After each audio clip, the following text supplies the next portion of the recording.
आज की चर्चा में आपका स्वागत है। अब्बा जी का ये जो दिल्ली टूर था ये पूरी तरह से कैलकुलेटेड वे में प्रमोशन टूर था।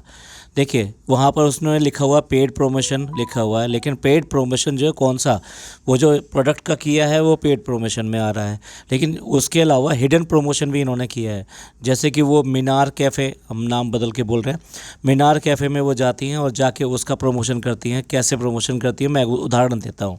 ये जगह बहुत अच्छी है, इसका एम्बियंस बहुत अच्छा है, इसमें मल्टी कुजीन है, इसमें टॉप फ्लोर पर भी अरेंजमेंट है, और टॉप फ्लोर पर जाने के बाद में वो बात करती हैं कि यहाँ से तो पूरा जामा मस्जिद दिखाई देता है, सब कुछ अच्छा दिखाई देता है, खुला है, टेरेस है, और उसके बाद में साथ साथ कहती हैं कि शहनशाही जो है तरीके से आप यहाँ पर डिनर या समथिंग कुछ एंजॉय कर सकते हो, एक तरह से शाही है। और उसके बाद में फिर लास्ट में कहती हैं कि इनका देखिए स्टाफ भी बहुत अच्छा है। अब बताइए प्रमोशन के लिए और क्या रह गया, और कौन किसी रेस्टोरेंट और इस सब में जाकर इतना सारी चीज़ें बोलता है कि आप ये सारी चीज़ें क्यों बोल रहे हैं। बेसिकली ये इनविटेशन होता है कि भाई आप लोग भी यहाँ पर आकर एंजॉय कर सकते हैं। मैंने चेक करा है ये चीज़ें यहाँ पे बहुत अच्छी हैं। नॉर्मल आदमी तो ये होता है कि अगर कहीं जाता है तो उसका रिकमेंडेशन सिर्फ इतना करता है, हाँ भी अच्छा है वहाँ पर खाना वगैरह अच्छा है, मतलब अच्छा है, जा सकते हो आप, बढ़िया है, एक दो बार जा सकते हो, और थोड़ा रिफ़्रेशमेंट मिलेगा, थोड़ा सा अलग सा मिलेगा। बस ज़्यादा इतनी ज़्यादा मैक्सिमम से मैक्सिमम इतनी बातें करता है, ज़्यादा से ज़्यादा कॉस्ट के ऊपर बातें कर लेगा। लेकिन इतनी सारी वर्ड्स जो इन्होंने बोले हैं ये सारे के सारे एकदम से स्क्रिप्टेड वर्ड्स हैं, जो उस कैफ़े के बारे में सारी चीज़ें ये बोल रही हैं। जबकि जामा मस्जिद में देखा जाए तो दो और नाम भी हैं, वो नाम इतने मशहूर हैं कि दूर दूर तक मशहूर हैं। आज की डेट में उनकी फ़ूड चेन चलती है। मैं उनका नाम नहीं लेना चाहता, लेकिन अगर मुगलई खाना है तो वो उनके नाम के बिना, मतलब वो जामा मस्जिद का खाना अधूरा है। और वहाँ पे वो बहुत अच्छे अरेंजमेंट उनके हैं और खाना भी बहुत अच्छा है। तो वहाँ का तो आपने कोई बात नहीं करी, ना ही उसके बारे में देखा। हाँ, एक बार पहले भी ये दिल्ली आए थे तब ज़रूर वहाँ पर गए थे, ठीक है, लेकिन इसके बाद में भी आज जिस पर गए हैं तो वो आप वहाँ ना जाकर आप इस पर आकर गए हैं। तो बेसिकली देखा जाए तो ये इसलिए गए ना क्योंकि आपको इसका प्रमोशन मिला है। इसी तरीके से जहाँ पर ये गए थे और वहाँ पे लिखा हुआ था डब्बा का जहाँ, ये बेसिकली ये भी वही जगह थी प्रमोशन वाली, और वहाँ से ये काफ़ी सारा कलेक्शन वगैरह सब कुछ लेके आए होंगे। वो आज नहीं तो कल किसी ना किसी व्लॉग में दिखाएंगे कि हम लोग दिल्ली गए थे तो वहाँ से लेकर आए थे।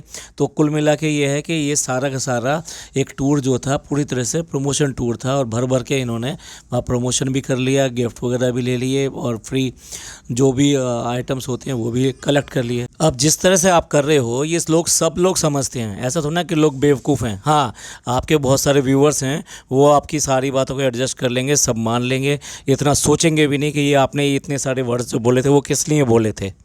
सास ससुर और जो वो आई थी मेड, उसका जो सफ़र जो यहीं तक था, तो उनका विदाई कर रही और वो लोग वापस चले गए। लेकिन इसमें देखने वाली बात यह है कि मुझे जो अच्छा लगा वो ये अच्छा लगा कि वो जो मेड थी, उस मेड ने जिस कलर का वो जो बहुत हल्के कलर का एक सूट पहना हुआ था, रियली उसमें वो बहुत अच्छी लग रही थी। और वो सूट वो उसका नहीं होगा, डेफिनेटली इन लोगों ने उसको दिया होगा या दिलाया होगा।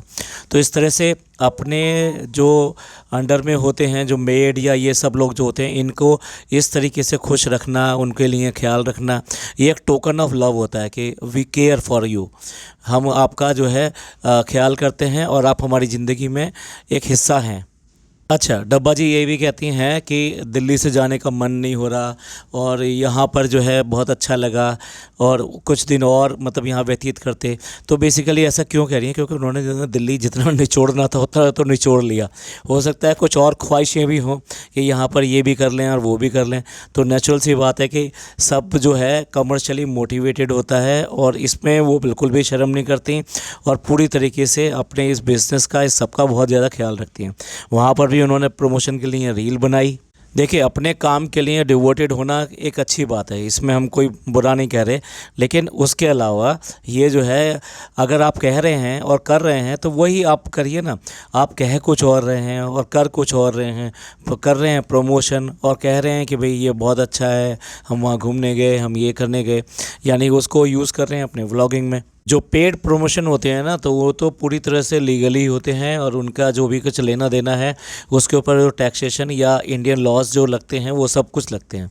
लेकिन जो इस तरह के होते हैं इस पर कौन सा लॉ लगता है? ये अंडर द टेबल या कह लीजिए साइड में ये सब मनी जनरेट होती है, और इसी को हम जो है दूसरी तरीके से देखा जाए तो हम इसी को ब्लैक मनी कहते हैं। एक आदत जो है डब्बा जी की थी कि जहाँ भी गए, होटल्स में गए, कहीं पर भी गए, तो वहाँ की जो वैनिटीज़ हैं वो उठा ली और अपने पर्स में डाल ली। लेकिन इस बार जो है ये आदत जो है ये जनाब ने यानी कि हमारे फ़नी भाई ने की है। और फ़नी भाई क्या कर रहे हैं, वहाँ से उठा कर अपने वो डाल रहे हैं और उसको वो दिखा रही है कि आप ऐसा क्यों कर रहे हो, आप ऐसा करके लेके जा रहे हो, ये गलत है। तो वो भी कहते हैं कि पहले तो तुम करती थी और ये मुझे अच्छा लगा, मैंने ले लिया। पहले एक आदमी गलत चीज़ों को प्रमोट कर रहा था, अब वही चीज़ें दूसरा आदमी प्रमोट कर रहा है और साथ साथ आप व्लॉग में दिखाते भी हो, एडिटिंग वगैरह कुछ भी करते हो लेकिन उसको व्लॉग में दिखाते भी हो। यानी कि ये एक आदमी की बात नहीं रही, अब ये लाखों लोगों तक ये सारी बातें जाती हैं। जब आप पब्लिक अपीयरेंस में होते हो ना, तब तो आपको बहुत ज़्यादा नैतिकता का या मोरालिटी का बहुत ज़्यादा ख्याल रखना चाहिए, क्योंकि आपको बहुत सारे लोग देख रहे हैं। उनमें से कुछ लोग ऐसे हैं कि जो ब्लाइंडली आपको एडमायर करते हैं, आपको फॉलो करते हैं। तो ऐसी चीज़ों में आप एक गलत एग्जाम्पल सेट करते हैं, या फिर उन लोगों के मन में भी जो इस चीज़ को पहचान लेते हैं उनको लगता है कि भाई हमारा जो आइकन है वो ऐसा नहीं है जैसा कि हम सोचते थे, और ये चीज़ तो उसने गलत करी। अब वापस मुंबई तो आना ही था, लेकिन मुंबई आने के लिए again we don't have a plan. आप किसी तरीके की भी प्लानिंग फॉलो ही नहीं करते हैं। आपने यहाँ पर भी जो टिकट्स थी ना, वो टिकट जो बुक कराई थी वो नहीं मिली, तो आपने सेकेंडरी अरेंजमेंट कुछ किया और उससे आए, और उसकी वजह से ही आपको जो ट्रेन मिली वो प्रॉपर ट्रेन नहीं मिली, और वो उसने जो आपका जो रन होता है मुंबई टू दिल्ली का एक्सटेंड होकर आपको लिए 24 आवर्स का आ गया। यानी कुल मिला के आपकी जो ड्यूरेशन है जर्नी की वो बहुत ज़्यादा एक्सीड होगी, और उसमें भी आपने ही कहा था कि उसमें खाने का भी अरेंजमेंट नहीं है इस ट्रेन में। घर पर डिस्कशन कर रहे हैं कि तारागढ़ जो है वो आप चढ़ कर गए कि वो कैसे गए। भाई तारागढ़ की जो चढ़ाई है ना, बिल्कुल सीधी चढ़ाई है, बिल्कुल सीधी चढ़ाई है, और वो आज भी बहुत अच्छा रास्ते नहीं है, और उसको मतलब वहाँ तक पहुँचने में 2.5 से 3 घंटा लग जाता है। यानी रेगुलर आपको चलना पड़ता है, हाइट पे चलना पड़ता है, तब जाके आप तारागढ़ तक पहुंचते हैं। ये जो अभी जो कन्वेंसेस चले हैं ये कुछ सालों से चले हैं, उससे पहले तो ये तारागढ़ की चढ़ाई ऐसे ही हुआ करती थी। तो ये कहाँ इनके बस की है कि जो ये तारागढ़ की इतनी लंबी चढ़ाई चढ़ सकें और इतने ऊपर तक जा सकें। इट्स वेरी डिफ़िकल्ट फॉर, मतलब आज के जो लोग हैं, आज की जनरेशन है, वो तो ये सब कुछ उनके लिए बहुत मुश्किल है। वो उसके लिए बहुत ज़्यादा हिम्मत और बहुत ज़्यादा जो है ताकत चाहिए। तो वो बेसिकली ये कहाँ यूज़ करेंगे, इनसे तो मतलब कुछ भी नहीं किया जाता। और मतलब हेल्थ के बारे में तो क्या कहें, फिर वो दूसरी डायरेक्शन में चला जाएगा कि आप इस तरह से क्यों बोल रहे हैं। जैसा कि जाते हुए व्लॉग में दिखाया था, चार्जर के ऊपर काफ़ी ज़्यादा डिस्कशन हुआ था। वो डिस्कशन अननेसेसरी था। ये तो बेसिकली घर के अंदर बहुत सारी चीज़ों का डिस्कशन होते हैं, लेकिन वो डिस्कशन इसने जानबूझकर दिखाया ये दिखाने के लिए कि देखो ये जो है किस तरह से एरोगेंट है और किस तरह से ये बातें करता है। उसकी मम्मी से भी कंप्लेन, अम्मी से भी कंप्लेन, ये सारी चीज़ें भी की गई।